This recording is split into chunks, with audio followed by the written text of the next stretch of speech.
नमस्कार मित्रांनो, नवीन व्हिडिओमध्ये तुमचं स्वागत आहे. तर आज जायचं होतं, आज जरा आपल्याला माळावरती थोडं सामान आणायचं होतं. मग आपल्या विश्वजितला घेऊन लगेच निघालो. मग काय जाता जाता चला म्हणलं जाऊन मंदिरामध्ये पण जाऊन पाय वगैरे पडून या. मग गाडी लावून लगेच डायरेक्ट गेलो आतमध्ये मंदिरामध्ये, दर्शन वगैरे केले. मग दर्शन वगैरे घेऊन गाडी घेऊन लगेच निघालो माळावरती जाण्यासाठी.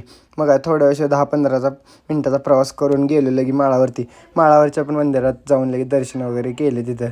मग गेलो डायरेक्ट गोल प्रदक्षिणा घालून लगेच निघालो तिथनं पण माळावर जाण्यासाठी. मग काय गेलो तिथनं थोडं सामान घ्यायचं होतं, घेऊन लगेच निघालो घराकडे जाण्यासाठी. आलो घरी आलो की मस्तपैकी दादा आला आपला. दादाला घेऊन गेलो लगे रानात गेलो लगे नारळ पाडायला सुरुवात केली. नारळ काय पडेना आपल्या, लय उशीर आबदलो काय नारळ काय पडेना. नारळ काय पडायचं खाली नाव घेईना. मग म्हणलं आता लास्ट वगैरे ट्राय करूया, पडते का बघूया. मग काय थोड्या उशीर लास्ट बार आपदून त्या फांदीतनं अडकलेला नारळ खाली पाडला बघा. आला बघा एकदाशी खाली. मग काय त्याला केला सोलायला सुरुवात केला. मग सोलून मस्त पाणी वगैरे पिण्यासाठी मग केलं दादानं पाणी वगैरे पिण्यासाठी सुरुवात.